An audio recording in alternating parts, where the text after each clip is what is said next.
très heureux de pouvoir partager avec vous le fruit de nos réflexions à l'issue de ces quelques, enfin, je dis à l'issue, enfin, à l'état d'avancement de ces quelques semaines de confinement. Ça nous semblait intéressant de partager avec vous un point de vue systémique sur la situation, enfin, comme on l'enseigne au sein de l'Institut Repère, voilà, donner quelques points de repère complémentaires à chacun. Et donc avec Claude, puisque nous sommes les deux formateurs qui assurons ces formations au sein de l'Institut Repère, on a décidé de relever ce défi en une semaine, parce qu'en fait, il nous a fallu faire très rapidement pour monter cette conférence. Mais on est très heureux d'être avec vous ce soir. Voilà. Oui, je confirme. Michael, je crois que tu voulais donner quelques consignes en fait pour le fonctionnement le plus fluide possible de cette conférence. Oui, donc bonjour à tous et bienvenue au nom de l'Institut Repère. Nous sommes très heureux de vous accueillir ici et pour que ça se passe bien, je vais modérer ce webinaire en lisant vos réactions et en notant ce que vous avez comme question, et afin de soit intervenir et poser la question en direct à Olivier et Claude, soit garder ces questions pour la fin de leur intervention, pour un peu résumer toutes les questions que vous avez envoyées pendant la séquence. Si c'est OK pour vous de le faire comme ça aidera, dans cet exercice périlleux que Claude et Olivier ont choisi de faire. Merci à eux.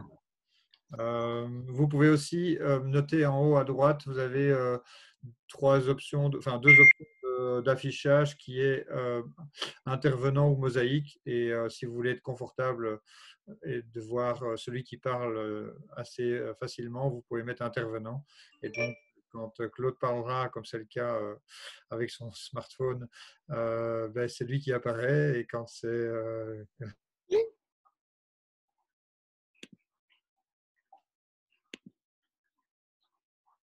Je n'entends plus. Michael, on ne t'entend plus, ton micro est coupé.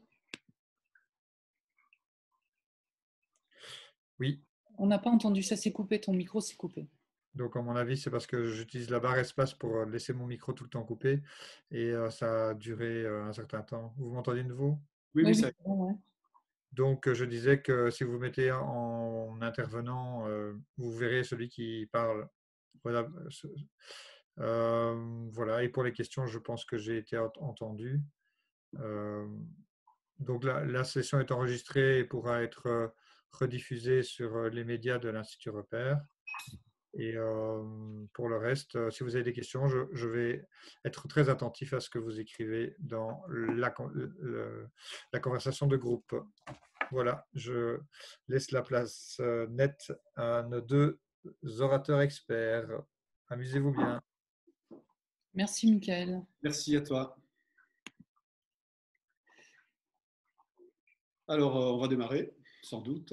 Et donc, c'est moi qui vais entamer la conférence. Si vous me voyez un peu perdu, c'est que je suis en train de régler des choses sur l'écran, et comme je n'ai pas l'habitude de cet écran, voilà. Alors, on a donc partagé un peu notre intervention en 4 parties, comme vous avez sans doute pu le voir dans l'invitation. Et on va se partager, on va se partager l'un après l'autre les 4 parties. Pour ce qui me concerne, peut-être une introduction de contextualisation, je dirais. Donc, ça fait 25 ans maintenant que je m'intéresse et je pratique l'approche systémique et stratégique. À la fois, je suis passionné par la théorie, et à la fois, je suis au quotidien dans la pratique complète, puisque, comme Olivier d'ailleurs, nous travaillons régulièrement ensemble, j'accompagne des individus et des groupes dans des difficultés personnelles, professionnelles et collectives du type entreprise. Et ce que je vais proposer aujourd'hui va refléter ces deux aspects de mon intérêt pour l'approche systémique et stratégique. Donc, dans un premier temps, plutôt pour vous proposer une lecture systémique et interactionnelle de la pandémie et du virus et de ce qui nous arrive.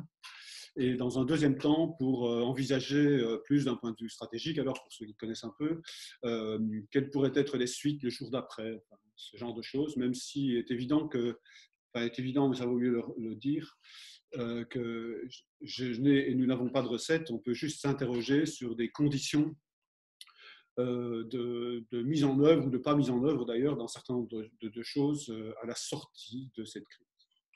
Voilà. Alors, donc, dans un premier temps, je voudrais proposer une lecture systémique et interactionnelle de la pandémie et du virus. Excusez-moi, j'ai juste une petit problème technique. Je ne sais pas si c'est ton cas, Olivier, mais je ne vois que toi à l'écran. Et en Non, avant-plan. moi je vois tout le monde. Ouais.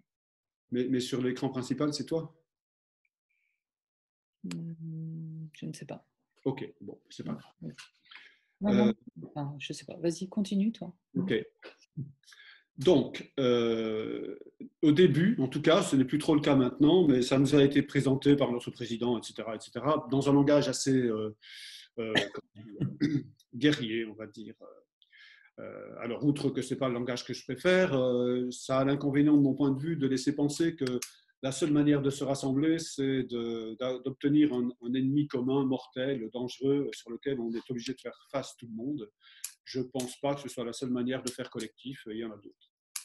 Mais ceci dit, ce qui m'importe ici dans mon propos, c'est surtout que de présenter l'ennemi à combattre, ça relève à nouveau, et comme toujours, d'une logique linéaire, de causalité linéaire, qui n'est pas celle de l'approche systémique. Et donc, c'est pour ça que je voulais intervenir là-dessus. Quand on dit nous sommes en guerre, nous combattons un ennemi, ben, c'est sûr que l'ennemi, c'est le virus, et donc le virus, c'est la cause de ce qui nous arrive. C'est donc une logique de causalité linéaire classique, standard, que je voudrais mettre un peu à mal ici. Parce que dans l'approche interactionnelle et systémique, la causalité, elle est circulaire. Nous, en fait, nous sommes dans un univers, nous nous considérons dans un univers des échanges d'informations au sein d'un certain nombre d'interactions, se passe au sein d'un certain nombre d'interactions dans des contextes. Et donc pas quelque chose qui amène autre chose. Donc maintenant, si on essaye de faire un peu l'histoire écologique du virus dans ce qui nous arrive, bon, ben, on a un virus, notre virus, là pour le coup, mais il y en a des centaines de milliers ou de milliards, je ne sais pas, vit sa vie d'organisme vivant, c'est-à-dire qu'il tâche de rester en vie et de se reproduire. Et pour ça, les virus, ils s'intègrent à un hôte qui les accueille et qui leur permet de vivre leur vie et de se reproduire. En l'occurrence, l'hôte, pour ce que j'ai compris, c'était une chauve-souris, c'est toujours d'ailleurs une chauve-souris. Donc voilà, il vivait sa vie de virus en train de vivre, de se maintenir en vie et de se reproduire. À ma connaissance, il n'a pas un jour décidé de déclarer la guerre à une espèce particulière qui était les humains. Donc, ce qui s'est passé, c'est que si on prend un peu de hauteur et qu'on regarde un contexte plus général, c'est que les humains, nous avons tendance depuis longtemps, mais particulièrement depuis quelques dizaines d'années, à opérer une pression extrêmement forte sur les écosystèmes et en particulier sur les biotopes naturels qui restent. Et donc, si on exerce une pression forte sur les biotopes, par exemple, on va explorer de nouvelles pistes pétrolières en Alaska, on déforeste de façon massive l'Amazonie, enfin on pourrait ajouter comme ça un tas d'exemples, ben, ce qui se passe, c'est que, outre ce qu'on fait là où on est, c'est que les biotopes dits naturels se rétrécissent. Et s'ils se rétrécissent, ça veut dire que les êtres vivants qui y sont se replient et finissent par se côtoyer alors qu'ils n'auraient pas dû. Et ce qui s'est passé, donc, semble-t-il, alors après, je ne prétends pas avoir la vérité, c'est d'après ce que j'ai pu comprendre, lire et interroger. Mais ce qui semble s'être passé, c'est que notre chauve-souris abritant son hôte en toute tranquillité, à ma connaissance, s'est rapprochée d'un autre organisme vivant, qui était le pangolin. Alors, sans doute qu'en principe, il n'était pas destiné à se rencontrer de cette façon aussi proche et importante, mais c'est ce qui s'est passé. Ce qui s'est passé parce que les biotopes naturels rétrécissent, et donc les êtres vivants sont amenés à se côtoyer davantage que ce qu'ils le feraient naturellement. Et donc, ce qui devait arriver arriva. Le virus qui a tendance à essayer les hôtes qu'il rencontre s'est retrouvé accueilli par le pangolin. En principe, ce n'est pas un hôte acceptable, donc il y a beaucoup de chances que la plupart du temps, les virus qui sont arrivés dans le pangolin, si je puis me permettre, sont morts. Mais la façon de se survivre des virus, c'est de répliquer l'ARN, pas l'ADN, l'ARN. Et de le faire d'une manière assez peu professionnelle, si on peut dire, c'est-à-dire que ce sont des organismes assez frustres qui n'ont pas une grande capacité de contrôle de la réplication. Tous les êtres vivants ont tendance à répliquer des cellules. Alors, pour ce qui nous concerne, c'est par l'ADN, en faisant des erreurs. Mais en général, on limite les erreurs. Il semblerait que le virus ne limite pas tant que ça les erreurs, et donc il fait pas mal d'erreurs de réplication. La plupart du temps, quand un virus s'est répliqué avec une erreur de réplication, il meurt. Mais parfois, ça fait en sorte que l'hôte dans lequel il se trouve et qui n'est pas un hôte vivable pour lui, la réplication qui a raté, on appelle ça mutation, devient tout à coup une possibilité de se maintenir en vie au sein du nouvel hôte, le pangolin. Et donc, à nouveau, de se reproduire, etc., etc. Et maintenant, si on reprend le contexte global, on se rend compte que les humains, en tout cas dans certaines parties de la Terre, apprécient la chair du pangolin, même si ce n'est pas permis dans leur culture ou par leur État. Donc, dans ce cas-là, eh bien, un certain nombre de personnes font commerce en sous-main de la viande en question, donc du pangolin. Alors, quand on fait du commerce au noir, évidemment, les règles d'hygiène et tout ça passent sous la barre, c'est évident. Et ce qui devait arriver arriva, c'est-à-dire qu'à force d'être en contact avec le pangolin, le virus a passé une étape supplémentaire. Alors, je ne vais pas recommencer le cinéma, mais donc on peut supposer que dans ces mutations ratées, l'une d'entre elles, ou plusieurs d'entre elles, ont permis de s'adapter au nouvel hôte qui était le humain. Et voilà donc une histoire écologique du voyage d'un organisme vivant normal qui cherche, comme tout le monde, à rester en vie et à se reproduire, qui passe, étant donné les pressions du contexte, de la chauve-souris dont il n'aurait pas dû sans doute partir en principe avant très longtemps, à l'être humain. Ok, mais jusque-là, rien d'extraordinaire. Après tout, le principe des virus, c'est de vivre en bonne entente avec l'organisme hôte.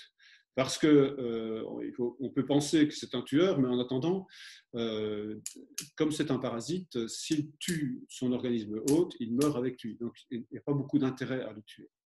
Par ailleurs, un certain nombre de biologistes et de scientifiques ont étudié ce monde des microbes et des virus.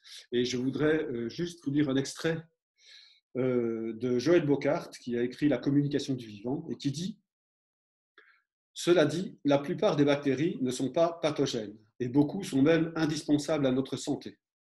Comme la plupart des êtres vivants, nous vivons en symbiose avec quantité de bactéries, au point que l'on devrait considérer notre soi comme un être symbiotique, un Homo sapiens microbicus. Nous sommes porteurs de 100 000 milliards de cellules bactériennes, soit plus que de cellules de notre corps. » Et je pourrais ajouter que Marc-André Sellos a écrit un bouquin qui s'appelle « Jamais seul, ces microbes qui construisent les plantes, les animaux et les civilisations ».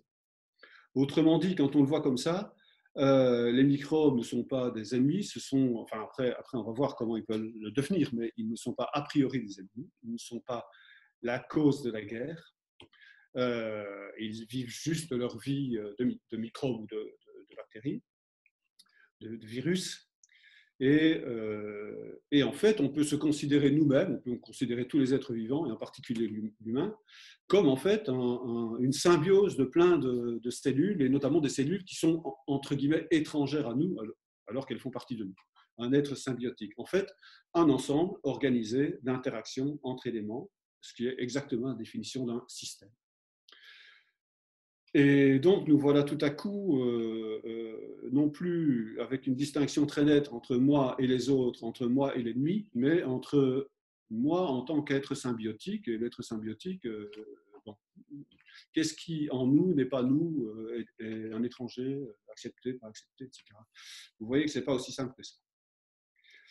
Et donc maintenant, c'est la question de le virus comme étant tueur. Je le dis volontairement comme ça parce que manifestement, il assassine pas mal de gens dans le monde. Alors, comme je le disais tout à l'heure, a priori, ce n'est pas un tueur parce qu'il n'a pas intérêt à tuer son hôte. Donc, je pense que, et c'est ce sur quoi je voulais insister ici, j'ai insisté sur la question des contextes qui amènent un certain nombre d'événements, et ce sur quoi je voudrais insister ici, c'est sur le fait que la mort est certainement, en l'occurrence, le résultat d'une interaction, et pas le résultat d'une cause qui a créé quelque chose. En fait, si j'ai bien compris, ce virus, quand il apparaît chez l'humain, il peut avoir plusieurs résultats. Enfin, l'humain peut avoir plusieurs réactions, plus exactement. Soit aucune réaction, soit une petite réaction et on a une grosse grippe et puis ça passe. Soit, dans 85% des cas, il ne se passe rien d'extraordinaire et dans un certain nombre de cas, 15% semble-t-il, je ne sais pas, il se passe des choses extrêmement graves et dans un plus petit pourcentage encore, ça aboutit à la mort. Et dans un certain nombre de cas, on parle de patients asymptomatiques. Alors ça m'a toujours, c'est une expression qui m'étonne toujours parce que, en fait, ça veut dire que le virus étant là, normalement, on devrait avoir des symptômes. Parce que le virus cause des symptômes. Cause, effet. Mais il y a des patients qui n'ont pas de symptômes. Alors, on les appelle asymptomatiques. Ça veut dire, en somme, que c'est un peu eux qui sont anormaux parce que, normalement, étant donné qu'ils ont le virus, ils devraient être malades ou avoir des symptômes. Donc, on n'est pas en train de s'interroger sur quelles sont les interactions entre le virus et les humains qui n'ont pas de symptômes. On est en train de se dire que ces humains-là sont juste asymptomatiques. Et maintenant, on découvre que sans doute les enfants sont les plus asymptomatiques de tous. Donc, les enfants seraient des aliens parmi les humains qui composeraient sans doute mieux avec les aliens que sont les virus que les autres. Enfin, tout ça est, de mon point de vue, à peu près incompréhensible. Donc qu'est-ce qui se passe alors? Eh bien, ce qui se passe, semble-t-il, c'est que dans un certain nombre de cas, l'interaction entre l'humain et son hôte virus provoque une réaction de l'humain qui est beaucoup trop importante. On appelle ça, alors je prends mes lunettes pour lire, un orage de cytokines. C'est-à-dire que c'est un ouragan inflammatoire qui est provoqué par l'humain à la présence du virus, mais ce n'est pas le virus qui provoque quelque chose, c'est l'humain qui provoque une réaction qui est surcompensatoire et qui va attaquer les cellules des poumons et jusqu'à provoquer la mort. Donc ce n'est pas, encore une fois j'insiste, mais ce n'est pas le virus qui tue les cellules du poumon qui font mourir la personne, c'est la réaction de la personne. Alors pourquoi, comment, ça c'est une autre histoire, mais c'est la réaction de la personne, l'interaction entre la personne et le virus qui va provoquer une réaction qui va provoquer sa mort. Donc, je ne suis pas en train de dire avec tout ça que le virus, c'est pas grave. C'est grave. Ce qui nous arrive est grave, c'est évident. Ça provoque d'immenses bouleversements, beaucoup de morts, etc. etc. C'est bien entendu.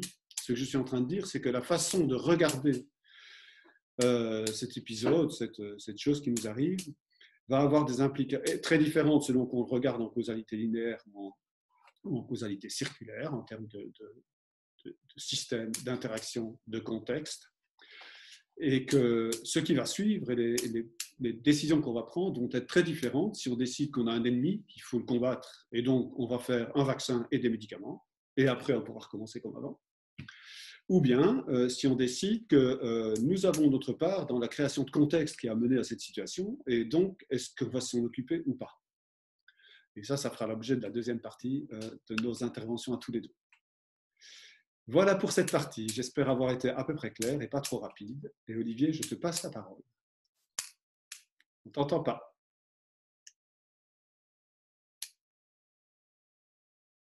Voilà, là, ça doit aller mieux fonctionner. Ok, C'est bon. merci Claude de me passer la parole. Et donc, moi, j'ai l'impression de prendre la parole pour une deuxième phase. Le virus s'est installé chez nous. On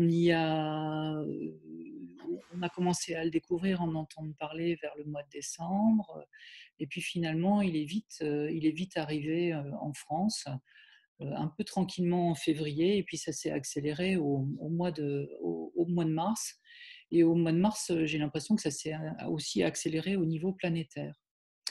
Et on a vu les États à ce moment-là prendre des décisions importantes pour permettre d'absorber au mieux les limites des systèmes tels qu'ils étaient, tels qu'ils fonctionnaient alors, pour pouvoir faire face à la pandémie.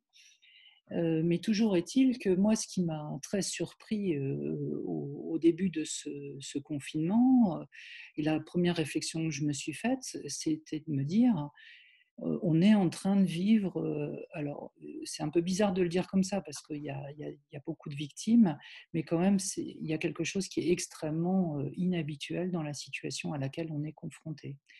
Et quand on s'intéresse à l'approche de Palo Alto, les expériences inhabituelles que l'on peut faire dans la vie sont souvent des bonnes opportunités finalement pour inventer des choses nouvelles. En fait, elles nous sortent un petit peu de notre mode de fonctionnement habituel et elles nous demandent en permanence de nous adapter. Et en fait, ces expériences inhabituelles, on a tendance à les appeler des expériences émotionnelles correctrices. Alors, c'est un petit abus de langage de ma part, parce qu'on utilise en général ce terme d'expérience émotionnelle correctrice pour indiquer qu'il s'agit d'une expérience que l'on essaye de faire aux personnes que nous accompagnons. Là, j'ai envie de dire que c'est collectivement, c'est les 3 milliards de personnes à la surface de la Terre qui sont confrontées à cette expérience du confinement, qui finalement, pendant une période plus ou moins longue, va venir bousculer leurs habitudes. Et donc, comme nous, on relie souvent les expériences émotionnelles correctrices à des possibilités de changement, eh bien, je me suis dit, c'est intéressant de voir ce qui va en sortir. Qu'est-ce que ça va fabriquer de nouveau? Qu'est-ce que ça va fabriquer de différent? Finalement, le fait que l'ensemble de la population terrestre, enfin, pardon, pas l'ensemble, mais la moitié de la population terrestre soit confrontée à cette dramatique aventure. Et donc, quand on va regarder d'un peu plus près ce concept d'expérience émotionnelle correctrice, donc ça correspond à des changements d'habitude. Il faut bien que l'on fasse face pardon, à la situation. Et moi, ce que j'ai trouvé extrêmement intéressant, c'est que finalement, très rapidement, dans un laps de temps extrêmement court, presque 48 heures, ou peut-être une semaine pour être un peu plus large, chacun a dû trouver des modes d'adaptation dans le nouveau style de vie dans lequel on a été plongé dans le confinement, avec plus ou moins de bonheur. Enfin, je pense que pour certains, ça a pu représenter une expérience intéressante, agréable, comme pour d'autres, des expériences extrêmement difficiles et compliquées.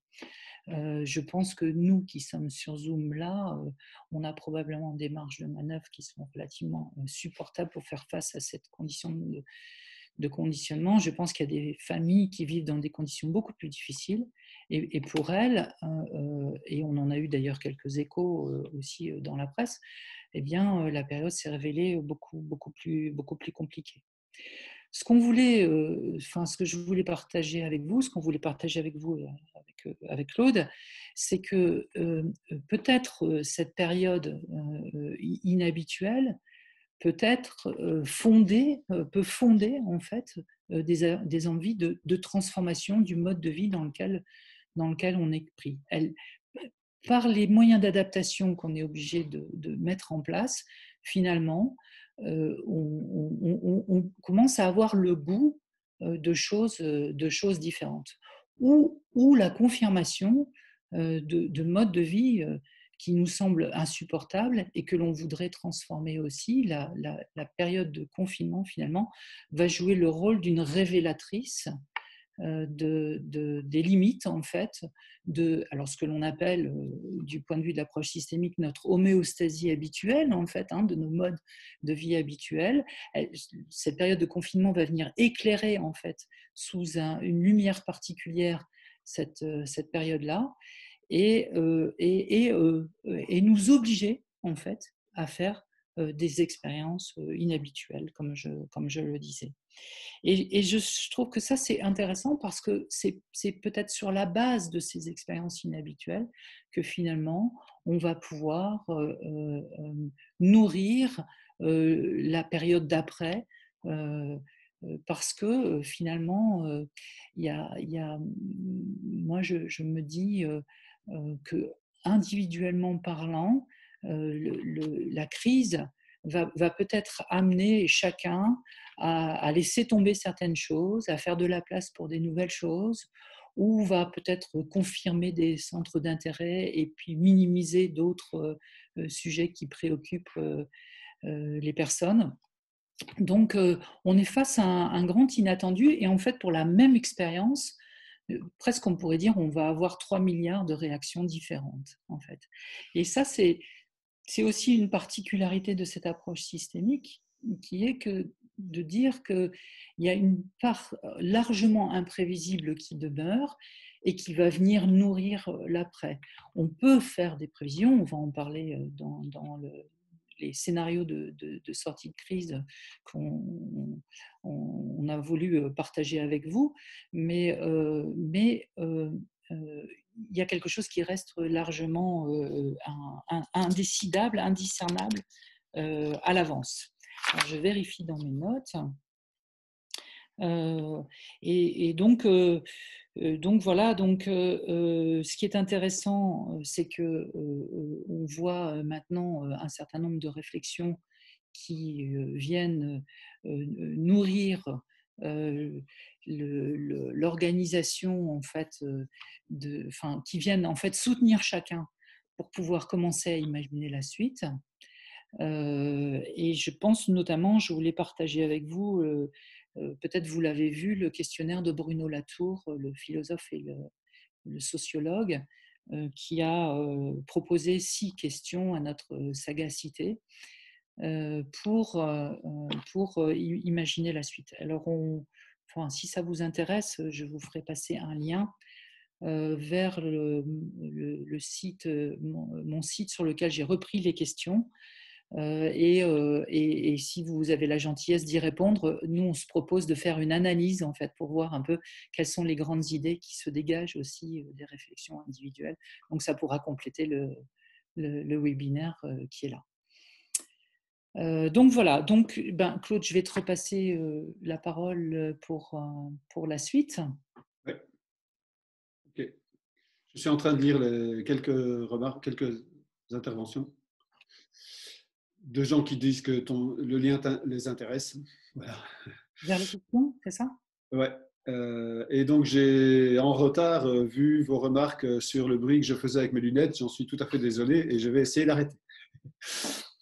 Bon, ceci étant dit, techniquement, je voudrais maintenant avancer un peu sur la question de la crise et de ce qu'on appelait un peu la résilience et de qu'est-ce qu'on fait après crise.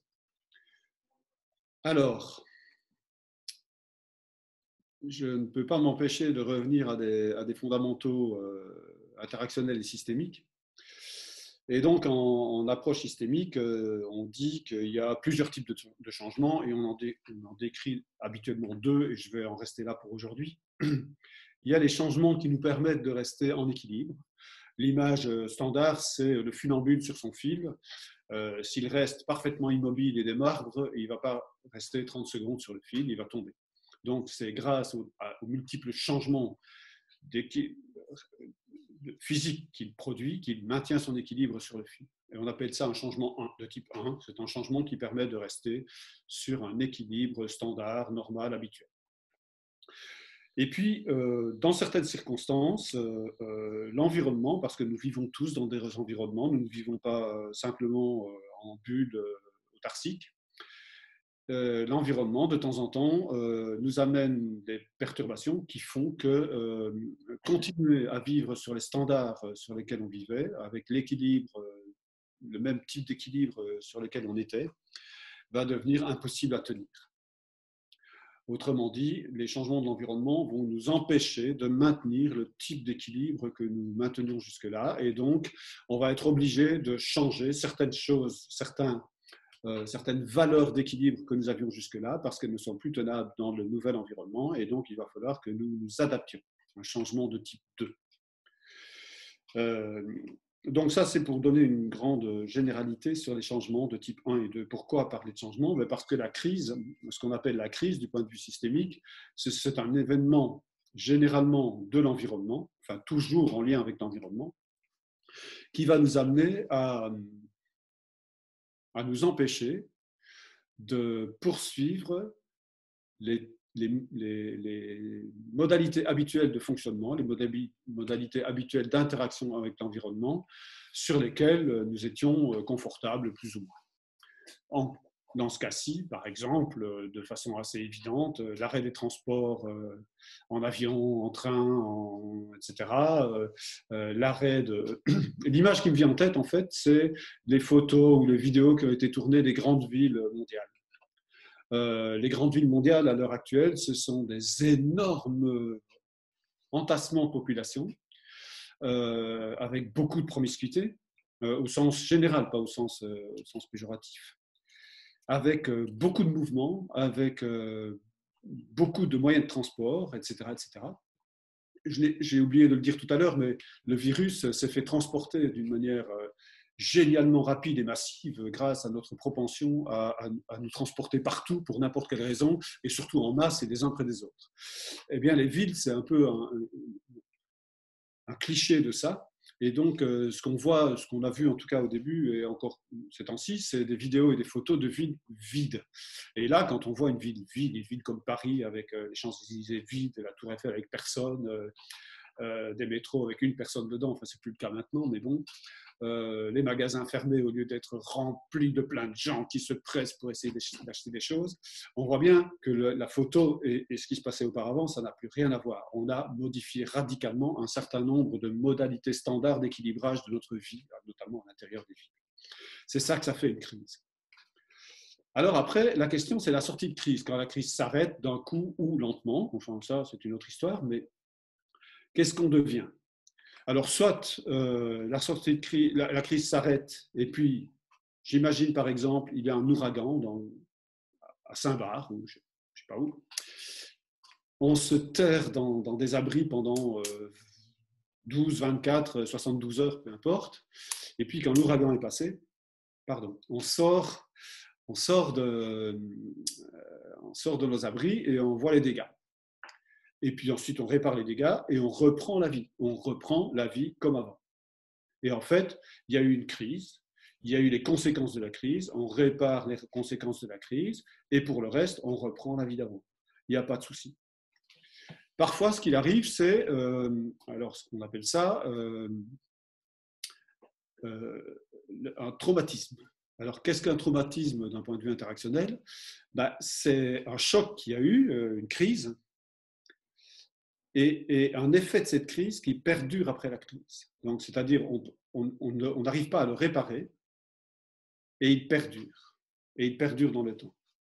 Et ce qui se passe alors à ce moment-là, du point de vue alors stratégique de l'approche systémique et stratégique, ce qui se passe à ce moment-là, c'est que tant que le choc, les séquelles du choc traumatique perdurent, on essaye d'y faire quelque chose pour faire en sorte que ça s'arrête. Et la théorie de fond de l'intervention stratégique, c'est que si ça ne marche pas, c'est-à-dire que si on n'arrive pas à stopper le choc et les séquelles du choc traumatique, alors plus on essaye on essaye et on échoue à résoudre la situation. On appelle ça des tentatives de solution, parce que ça devrait être des solutions, mais ça n'aboutit pas, donc ce sont des tentatives. Plus on accumule les tentatives qui échouent, plus la situation s'aggrave. Et on finit par avoir effectivement un choc post-traumatique, etc., etc. Et donc, d'un point de vue interactionnel et stratégique, ce n'est pas le choc, encore une fois, c'est comme le virus de tout à l'heure, ce n'est pas le choc qui provoque le trauma et la suite, c'est le choc qui provoque des séquelles que nous n'arrivons pas à résoudre, et plus nous n'arrivons pas à les résoudre, plus nous aggravons la situation. Il n'y a donc toujours pas de causalité linéaire. Bien entendu, s'il n'y avait pas eu de choc, il n'y aurait pas eu de trauma. S'il n'y a pas de virus, il n'y a pas de réaction inflammatoire. Il peut y avoir autre chose qui provoque une réaction inflammatoire. OK. Mais ce n'est pas le virus qui provoque, ce n'est pas le choc qui provoque, c'est nos réactions qui provoquent l'aggravation de la situation. Donc, sortie de pandémie, qu'est-ce qui va se passer? Le plus probable, et ça c'est le principe de l'homéostasie quand même, c'est qu'on retourne à nos bons vieux équilibres. Alors ici, il faudrait faire beaucoup de digression et de précision, parce qu'à partir du moment où on se demande qu'est-ce qui va se passer, il faut savoir à quel niveau on se place. On peut se placer à un niveau social, sociétal, mondial, de civilisation. On peut se placer à un niveau plus, je dirais, d'entreprise, on peut se placer à un niveau plus de groupe, on peut se placer à des niveaux individuels. Donc, la façon d'y réfléchir va être assez différente, parce qu'on ne peut pas réfléchir à des résolutions de problèmes si on ne maîtrise pas le contexte dans lequel on se trouve. D'un point de vue social ou sociétal, on a déjà des indications quand même. Les réactions du MEDEF, celles qu'on connaît en tout cas, vont dans le sens de bon, alors maintenant que cette crise est en train de disparaître, il serait temps de reprendre les trucs antérieurs parce qu'on n'a pas que ça à faire. Je le dis volontairement comme ça, mais en gros, leur lettre de 3 pages à la ministre de l'Environnement lui disant qu'il va falloir s'occuper de l'économie et donc les questions sur le climat, on verra ça plus tard s'il vous plaît. C'est une façon de dire, vous avez essayé de nous faire faire des changements là, mais non, ce qu'il faut, c'est revenir à l'équilibre antérieur. On voit bien aussi que, bon, donc ça c'est une chose. La deuxième chose, c'est que pour pouvoir modifier un certain nombre de comportements, il faut aussi avoir le sentiment et la sensation, et surtout la perception, que ça ne va pas. Et ce n'est pas aussi évident que ça. Alors, la psychanalyse dit les gens peuvent faire du déni, mais ce n'est pas la question. La question, c'est qu'on s'habitue petit à petit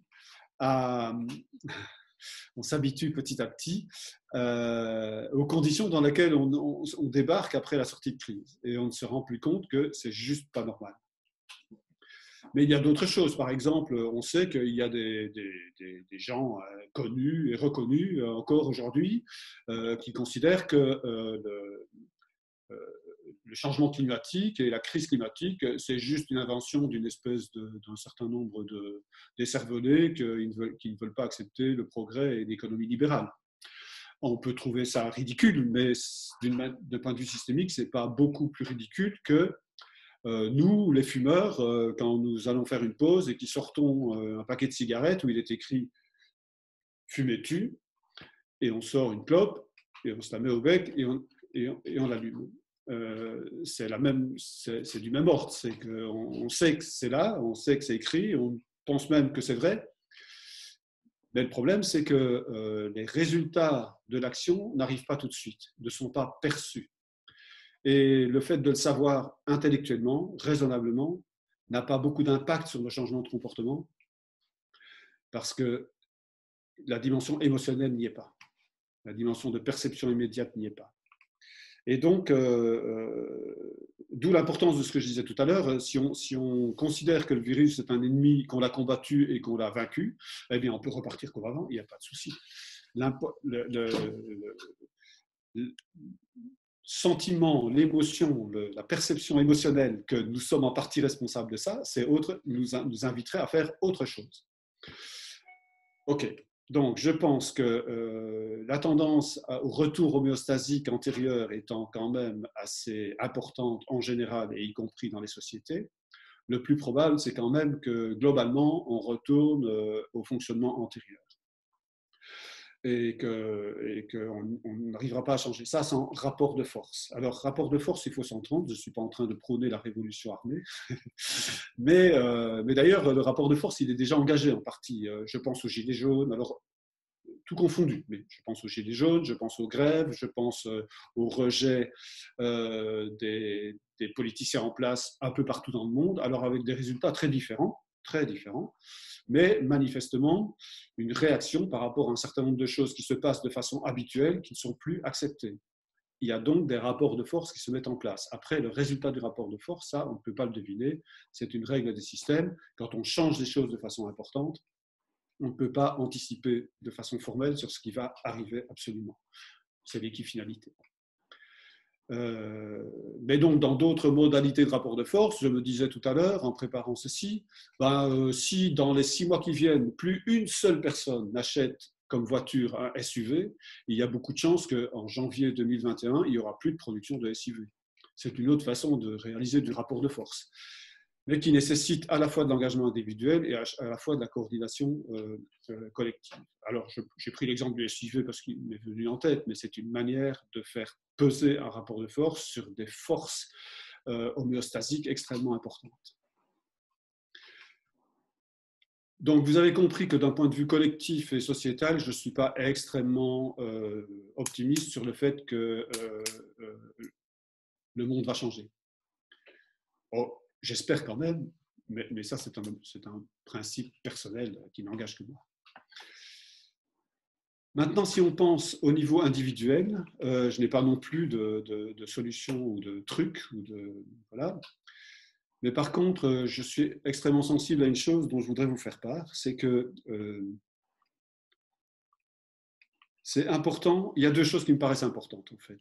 D'une part, je disais tout à l'heure, c'est pas aussi simple que ça parce qu'il faut se rendre compte que les choses ne conviennent pas. Et on peut très bien ne pas se rendre compte que les choses ne conviennent pas, généralement parce qu'on s'habitue petit à petit à des manières de faire. Par exemple, on va s'habituer à porter le masque chaque fois qu'on se trouvera dans des endroits un peu confinés. Je parie qu'on va avoir, pour beaucoup d'entre nous, un peu du mal à se rapprocher les uns des autres quand on pourra le faire. Et donc, on risque d'avoir des réflexes de distanciation sociale qui vont créer des rapports un peu particuliers, etc., etc. Donc, je pense que je suis très sensible au fait qu'il est important que de temps en temps, régulièrement, nous fassions attention à nous-mêmes et nous disions, est-ce que ça va ?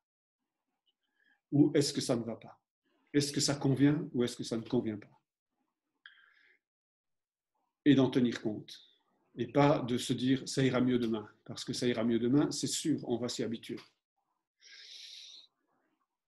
Donc, ça, c'est une première chose. Et la deuxième chose, c'est si nous souhaitons changer des choses ou poursuivre des modes de vie que nous avons, comme le disait Olivier tout à l'heure, des modes de vie que nous avons commencé à mettre en place, contraints et forcés par le confinement.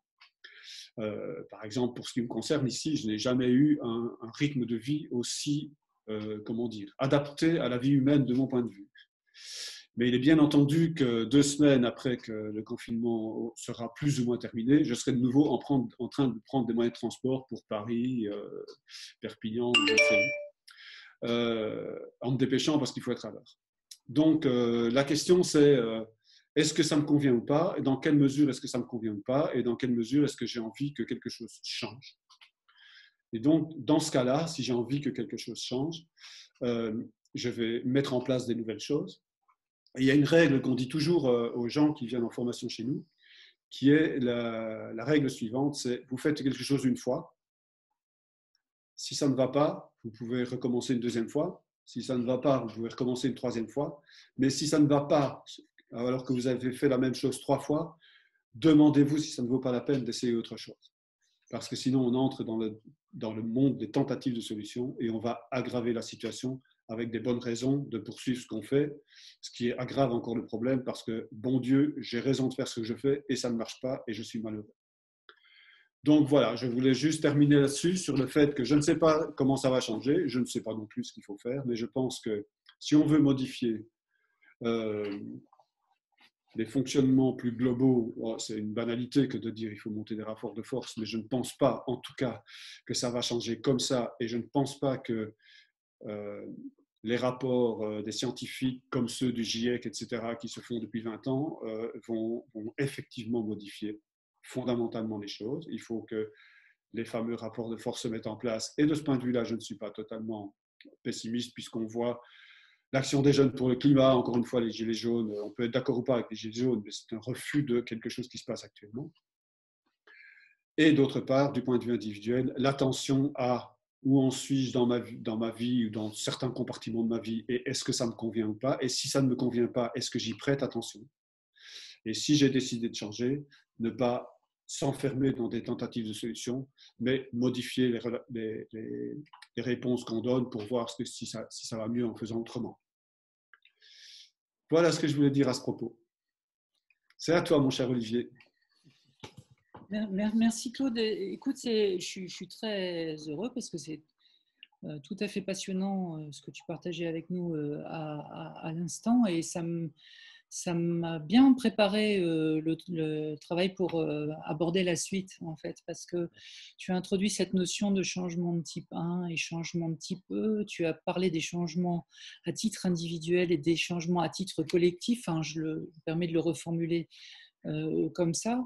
Et en fait, ce que je trouve qui est intéressant dans cet exercice qu'on vient de faire, et qui est aussi, j'y pensais tout à l'heure et je me disais, là on est en train de faire un truc sacrément inhabituel pour nous, une conférence à autant avec par l'intermédiaire du web comme ça, c'est une toute première, donc voilà, on va voir ce que ça va donner, hein, mais en tout cas ça nous fait quelque chose, on apprend des choses, et on a appris beaucoup de choses aussi en préparant cette conférence. Et jusqu'à la dernière minute, j'ai envie de dire, moi je vous ai préparé un dessin que je vais partager avec vous tout à l'heure, parce que ce matin, en me réveillant, en fait, et en pensant à ce qui nous attendait ce soir, je me disais, ah mais c'est incroyable, on est en train de créer une petite part, peut-être pour aider chacun pour la suite, pour pouvoir s'orienter un peu sur les enjeux de changement qui se présentent devant les uns et les autres.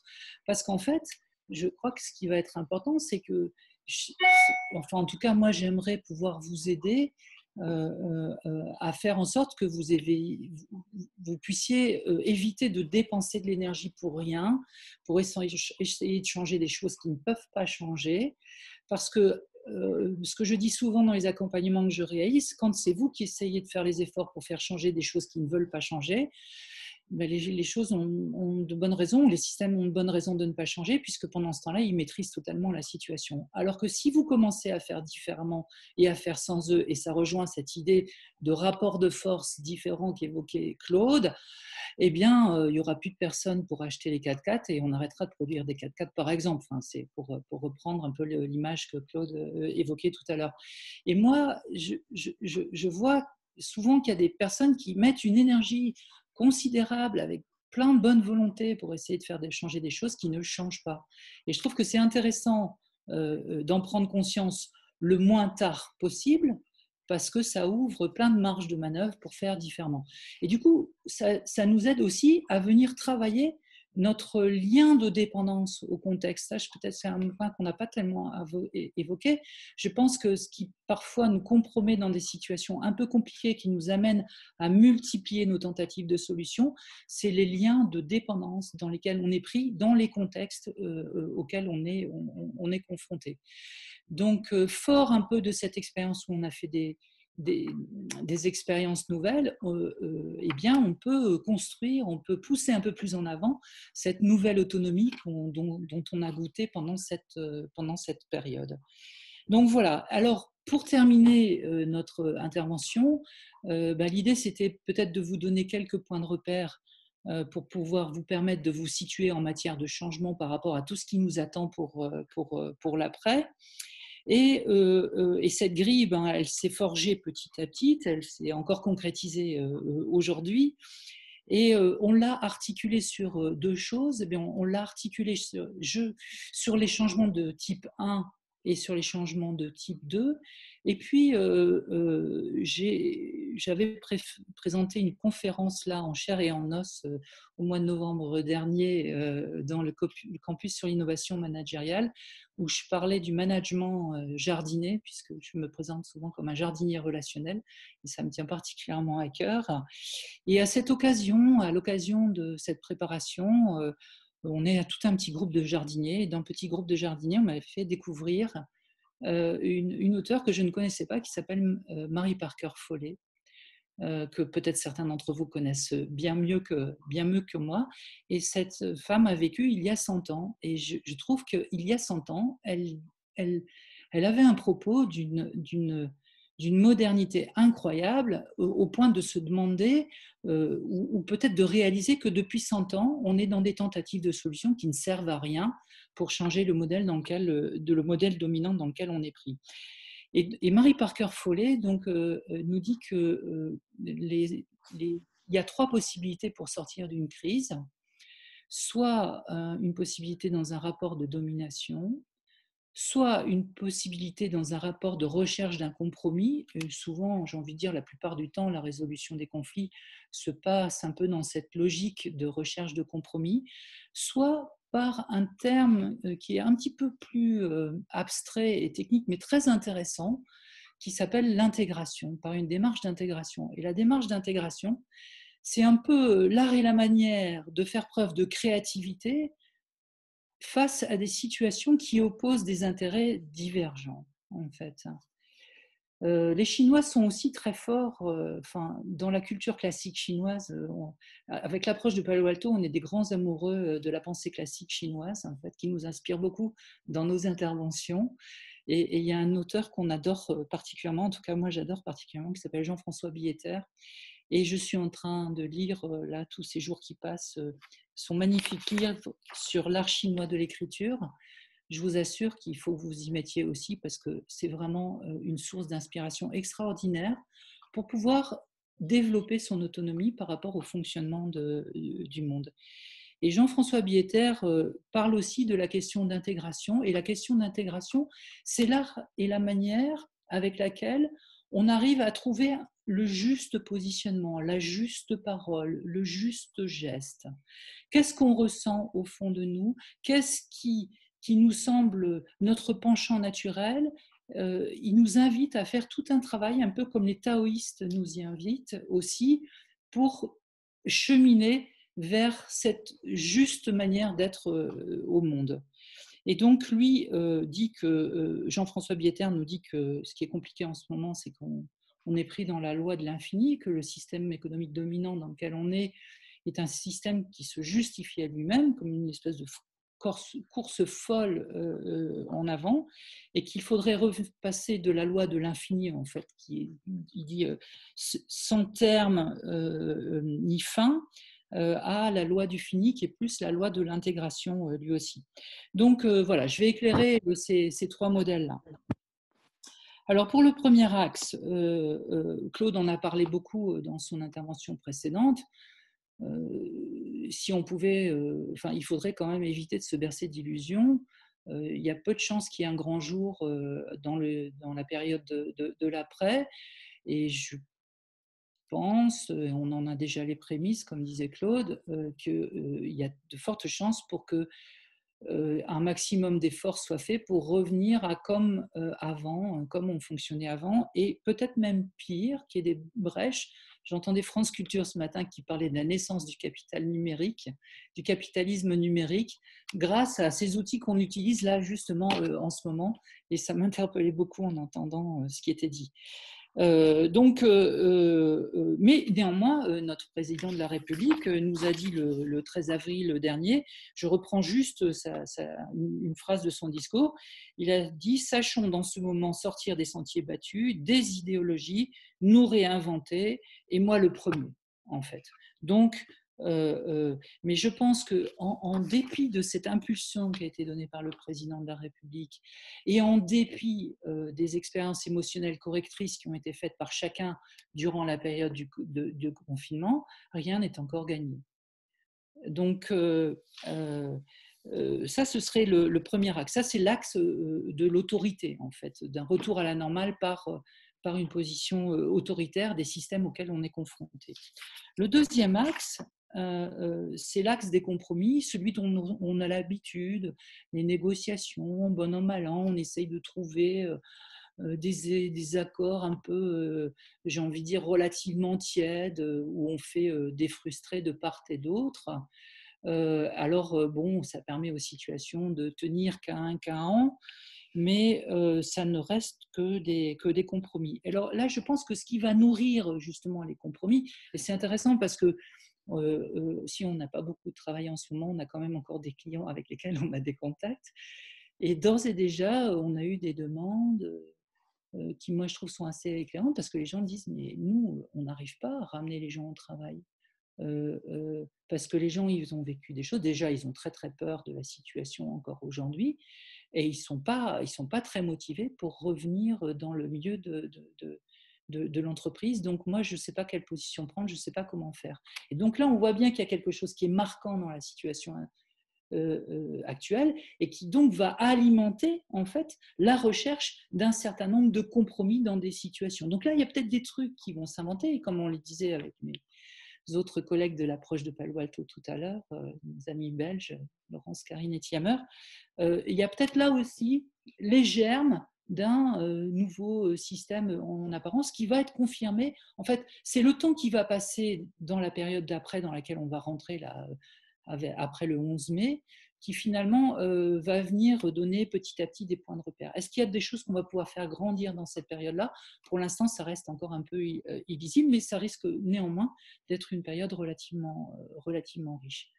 Et puis après, le troisième axe, eh bien, ce serait l'axe de l'intégration. J'ai envie de dire, bon, vous voyez bien que je ne suis pas très objectif, hein, c'est mon axe préféré. Si on pouvait aller dans cette direction-là, ce serait génial. Et c'est pour ça que moi j'ai décidé de m'appeler jardinier relationnel, hein, parce que ça permet de faire le tri tout de suite, hein, entre ceux qui ont envie de bosser avec un jardinier relationnel et puis ceux qui pensent que c'est un cinglé et qu'ils n'arriveront pas à faire d'affaires avec lui. Ça permet déjà de faire un premier tri et puis de trouver des gens qui ont peut-être envie d'aller voir un petit peu au-delà de leurs habitudes. Et donc, sur ce troisième axe de l'intégration, en fait, on va… Moi, je pense qu'il va falloir accrocher les choses à un modèle qui soit un modèle assez différent. Et là, une fois de plus, Marie Parker Foley, il y a 100 ans, elle nous a donné un super point de repère. Elle a dit la finalité des entreprises, ça n'est pas le profit. Elle a dit la finalité des entreprises, c'est la vie, une vie plus riche pour les hommes qui y bossent. Bah, voilà, moi je trouve que c'est un paradigme. Alors c'est compliqué, hein, on a commencé à avoir des discussions sur qu'est-ce que c'est que le profit, etc. etc. Et puis, en tant que jardinier relationnel, je suis aussi pas mal inspirée par le modèle de l'agroécologie, de la permaculture, mais pas juste pour repeindre les choses en vert, parce que je pense qu'il y a un certain nombre de personnes qui peuvent avoir tendance à repeindre les choses en vert, mais parce que moi, je suis allée faire un stage chez Terre et Humanisme, là-bas en Ardèche, et j'ai été fascinée. En fait, la Terre est vachement sympa avec nous, elle nous pardonne plein de trucs, elle a une générosité incroyable, on lui fout la paix pendant quelques temps, et il y a plein de vie qui revient à l'intérieur du terreau, enfin de la Terre qui est là, et tout ça, ça va produire des légumes à profusion. Et je pense qu'on peut avoir exactement la même représentation en ce qui concerne les organisations. Il y a Isabelle Delannoy, grâce à Caroline, là, qui m'a présenté son ouvrage, dans son livre intitulé, alors j'ai plus au côté de moi, c'est l'économie symbiotique. L'économie symbiotique est à l'économie ce que la permaculture est à l'agriculture, ou l'agroécologie est à l'agriculture. On peut regarder vers un modèle qui prenne soin un peu de la planète, on peut regarder vers un modèle qui prenne soin des hommes et des femmes, ce serait bien qu'on en finisse avec les risques psychosociaux dans les boîtes aussi, et puis on peut aussi fabriquer un modèle qui soit dans une dynamique de cercle vertueux, et cercle vertueux dans lequel finalement plus il y aura d'idées, plus ça donnera envie d'avoir des idées nouvelles, plus on aura des idées nouvelles, plus on arrivera à fabriquer des aventures différentes. Moi, ma position, c'est qu'il ne faut pas essayer de changer le système actuel, mais qu'il faut continuer à inventer des alternatives. Et ce serait un peu ça, le principe de l'intégration, ce serait cette capacité à inventer des alternatives pour fabriquer autre chose. On avait une discussion fort intéressante tout à l'heure avec nos collègues aussi, qui partait de la théorie de la variété requise, je le dis comme ça très rapidement, de Roche-Ashby, que vous connaissez, qui dit que la capacité de résistance d'un système, c'est aussi la variété dont il est fait qui va permettre de faire face à des situations extrêmement différentes. On peut dire que le système dans lequel on est actuellement, c'est trop spécialisé. Et on l'a bien vu avec la crise, finalement, on est un peu suspendu au-dessus du vide. Tout d'un coup, on dépend tous les uns des autres. Et donc, notre système, finalement, il a perdu en robustesse.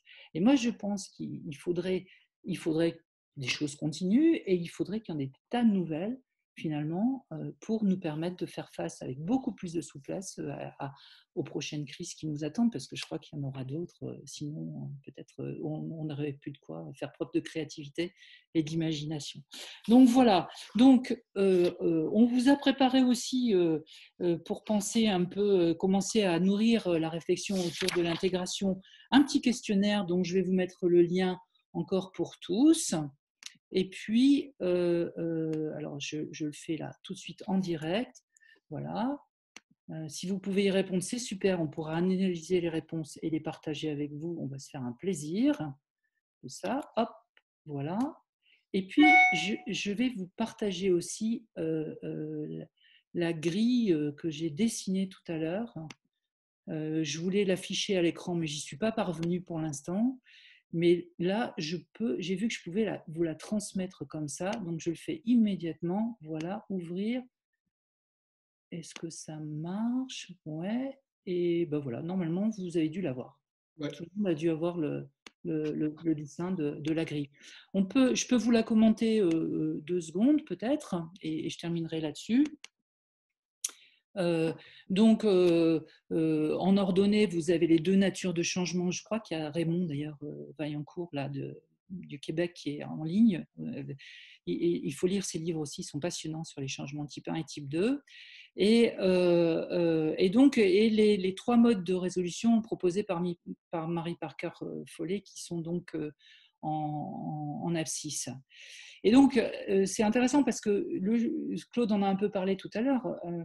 Ce qui est compliqué en fait en matière d'approche systémique, c'est que les systèmes essayent de rétablir leur équilibre et parfois ce qu'ils vont décréter pour rétablir leur équilibre va créer des changements de type 2, va nécessiter des adaptations fortes de la part des individus qui travaillent dans ces systèmes-là. C'est ce que j'essaye de montrer donc dans le mode de domination, la résolution type domination pour sortir de la crise. Eh bien, les systèmes vont rester dans des changements de type 1, on revient à la normale, et les individus vont devoir porter des masques, se mettre à distance, machin. Et puis, ils pourront même plus se parler en vrai dans les salles de formation, donc c'est un peu pénible. Après, dans l'aspect compromis, là j'ai mis en noir, il y a des individus qui voudront plus retourner dans l'entreprise et resteront comme ça, ce sera très bien, ils seront dans des changements de type 1 pour eux.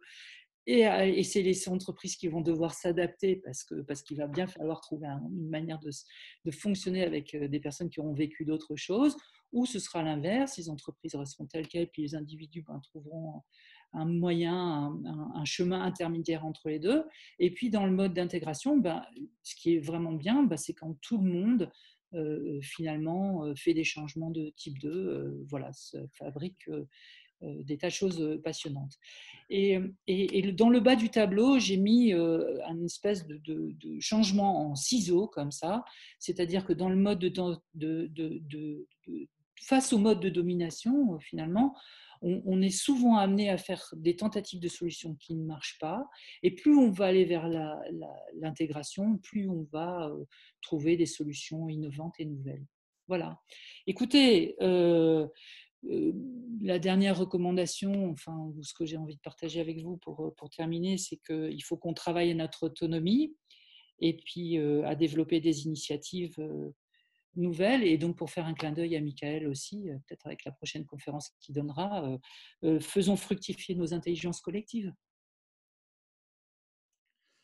Merci Olivier.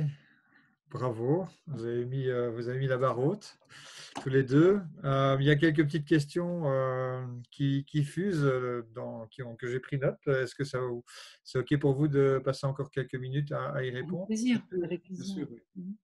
Euh, alors, je vais essayer de les prendre dans l'ordre. Est-ce que vous avez une idée de quelle est la durée pour ancrer les comportements de votre expérience? Parce que vous dites que c'est un changement qui va, comment dire, c'est un changement qui dure un certain temps, qui peut amener à des nouveaux comportements. Quelle est la durée de votre expérience qui peut amener à changer les comportements de manière durable? Ça, c'est une question que j'ai notée. Ben, on peut peut-être répondre direct, Michael. Oui, vas-y, vas-y.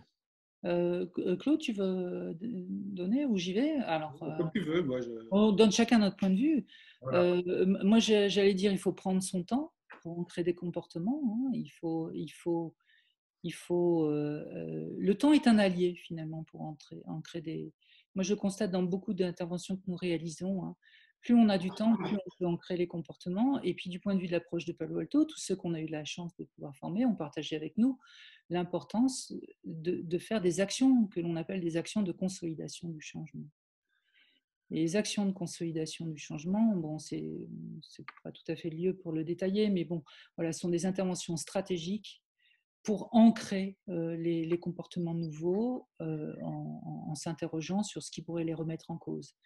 Et s'interroger sur ce qui pourrait les remettre en cause évite d'être dans une forme d'aveuglement, finalement, dans lequel on pourrait naïvement penser que ça va durer et qu'il n'y aura pas de mauvaise surprise.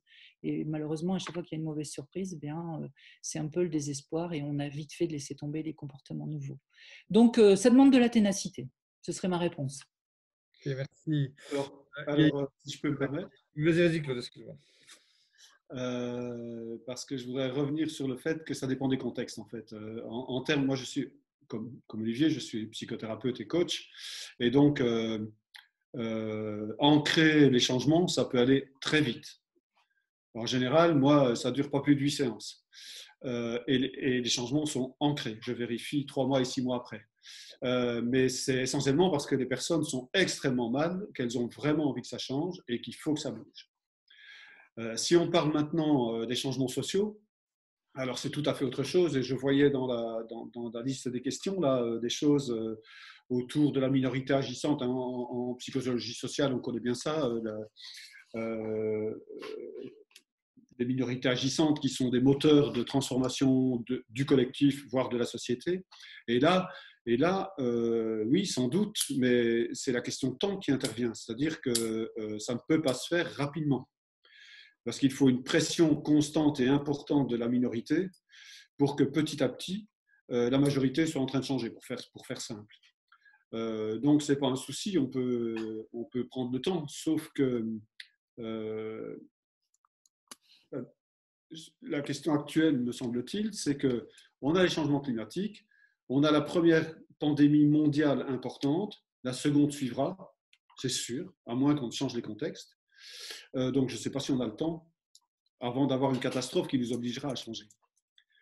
Donc, ancrer les comportements, ça peut aller très vite si les gens sont extrêmement déterminés à vouloir modifier les choses, et on peut les aider de façon tout à fait efficace.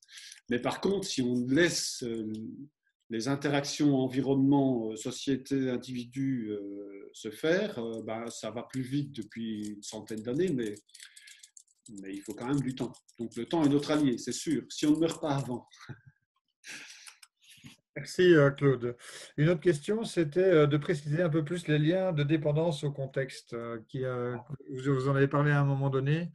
Et C'est moi qui. c'est une question qui demande un peu plus d'éclairage. Est-ce que vous pourriez en dire un mot En fait, je crois que c'est moi qui ai évoqué cette idée de lien de dépendance au contexte. Hein. C'est un des éléments qui est constitutif des doubles contraintes, hein, enfin de la perception d'une double contrainte pour être plus exact.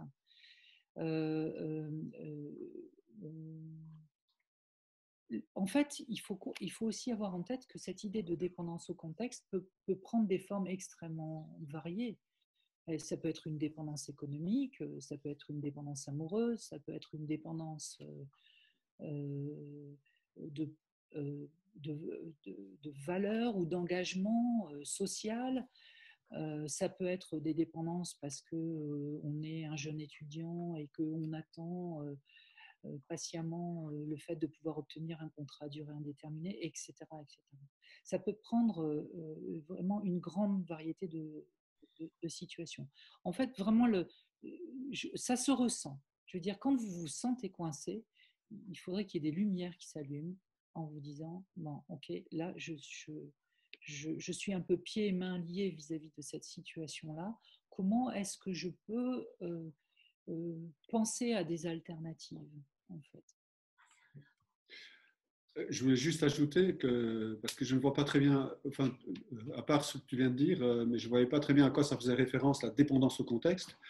Et donc, ce que ça évoque pour moi, c'est que d'un point de vue systémique et interactionnel, par définition, nous sommes dépendants des contextes. Enfin, je veux dire, plus exactement, nous sommes coévolutifs au contexte. Alors, plus ou moins, ça dépend comment on le vit et ça dépend comment le contexte est contraignant, mais de toute façon, nous ne sommes pas indépendants des contextes. Ça, c'est une vision qui n'est absolument pas ni biologique, ni écologique, ni systémique. Ouais, je voulais juste ajouter ça. Si je peux me permettre, Michael.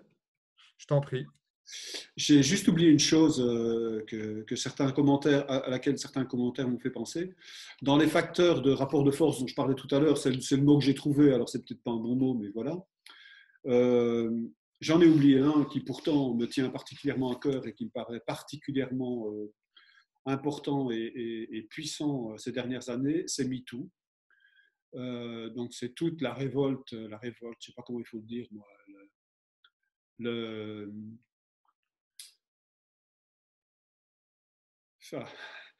Le mouvement populaire?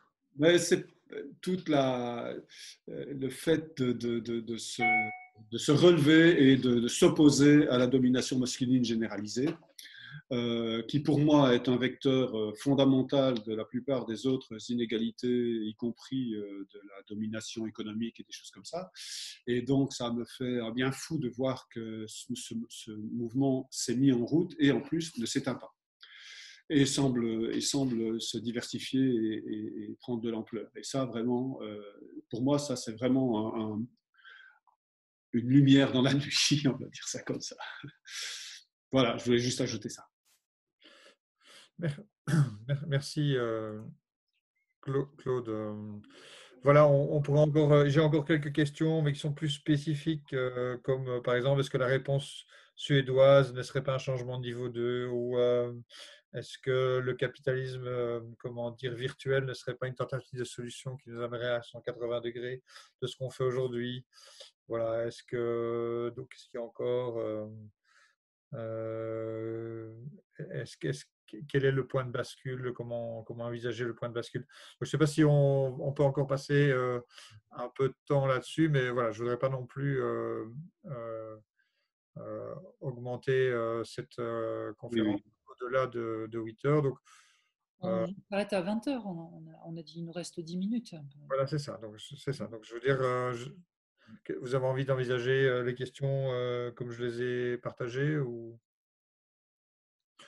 on commence par le modèle suédois, si vous voyez de quoi il s'agit, la manière dont on réagit à la crise.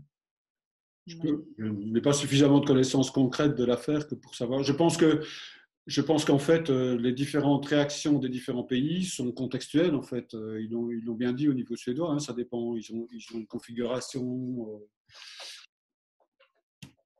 assez différente d'une configuration française et donc ils ont réagi différemment. Je ne pense pas qu'ils ont été plus intelligents que les autres tout à coup. Je pense que surtout, ils ont tenu compte de leur contexte. Ils ont fait en fonction. Ok.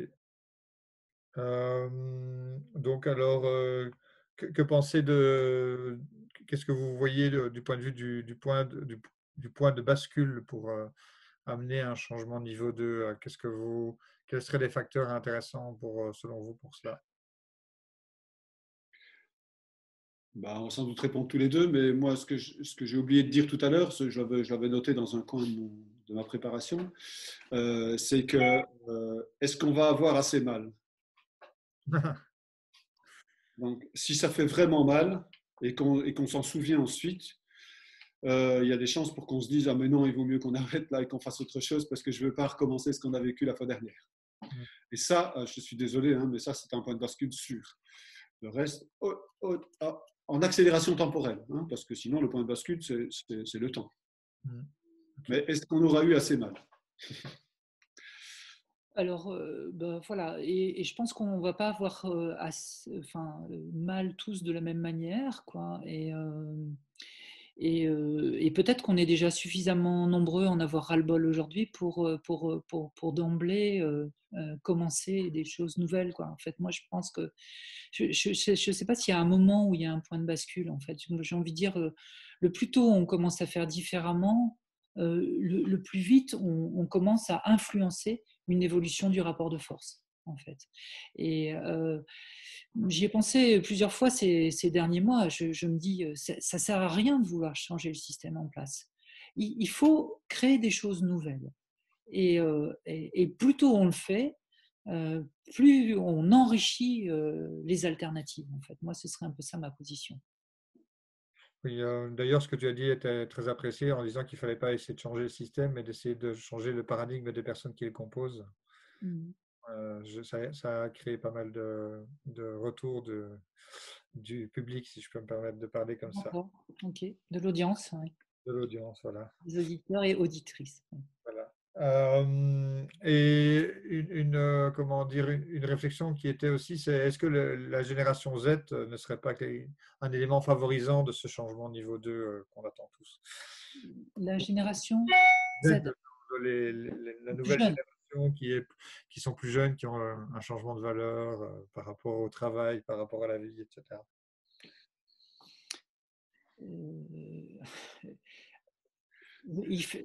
J'ai l'impression qu'il y a de plus en plus d'entreprises qui essayent de trouver des compromis avec eux. C'est un bon début. Ok. Tu veux dire quelque chose, Claude? Non, pas particulièrement. J'ai toujours un peu de... Je ne sais plus, il y a beaucoup de penseurs qui ont parlé de ça, mais à chaque fois qu'on parle des difficultés que pose une génération, on en revient à ce que disaient les Égyptiens sur les murs des pyramides en disant « mais mon Dieu, c'était beaucoup mieux quand on était jeune ». Donc je ne sais pas s'il faut avoir confiance davantage dans une nouvelle génération qu'auparavant, mais why not? Ok, merci pour cette réflexion. Qu'est-ce que j'ai encore noté?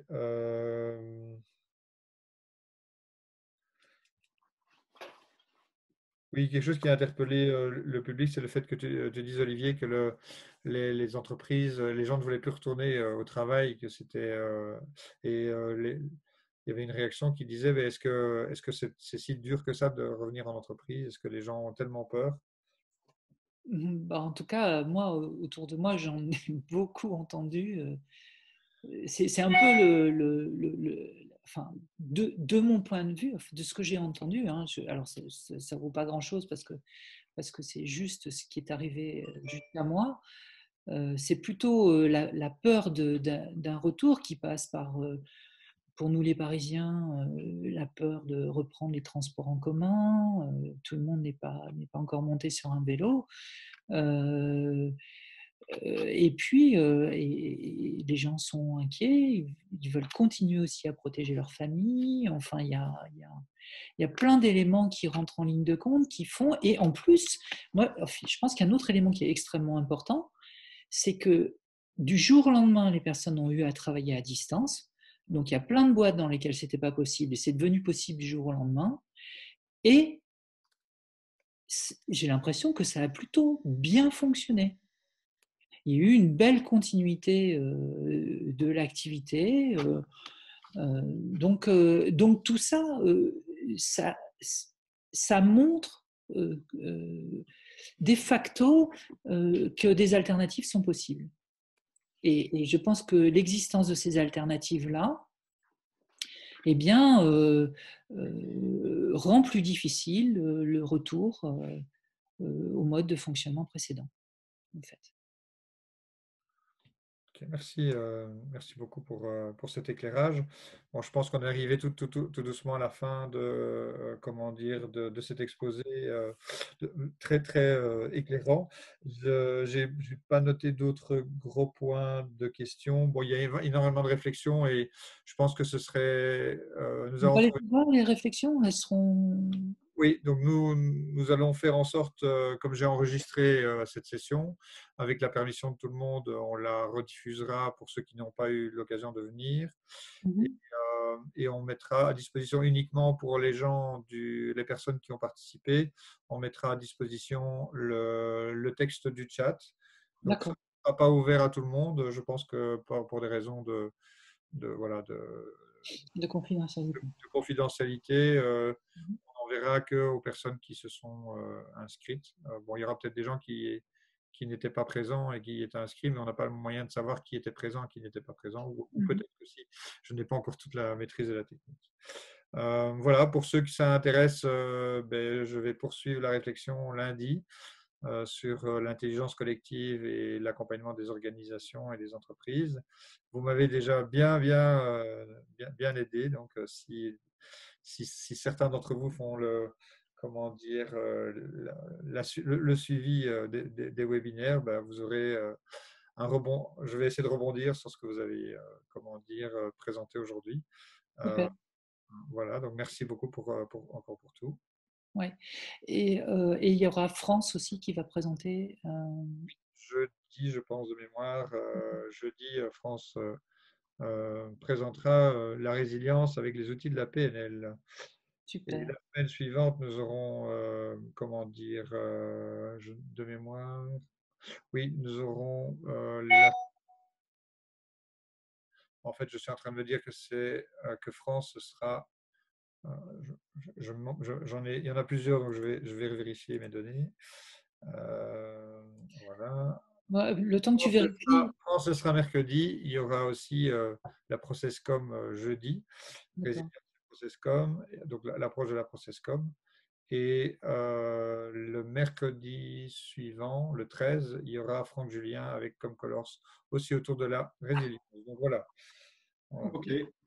Ok, donc on remercie chaleureusement tous nos auditeurs et auditrices Oui. pour cette soirée.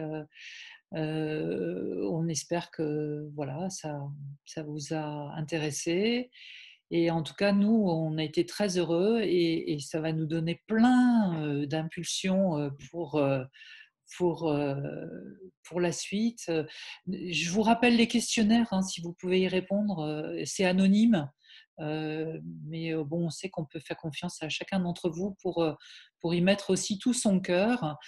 Et, et on sera très heureux d'exploiter cette information pour la partager à nouveau avec vous en retour, en faire une synthèse, ce une nouveau analyse. travail d'intelligence collective. Voilà, ouais, c'est un bon exercice, Michael. En tout cas, merci beaucoup pour votre attention et votre acharnement à nous suivre parce qu'en fait, vous avez été hyper nombreux, presque jusqu'au bout. Oui. 430, 40 personnes, c'est 436 au maximum, si j'ai bien. incroyable. Voilà. Bravo, Ouais, merci. Coucou je Lucie. voudrais juste ajouter de remercier tout le monde pour les encouragements que je continue à lire sur le chat. C'est super sympa. Ouais, merci à vous tous. À bientôt, en tout cas. Inscrivez-vous aux formations systémiques pour tous ceux qui ne l'avaient pas suivi encore jusque-là. Allez, bye. Ciao à tous. Allez, au revoir à tous.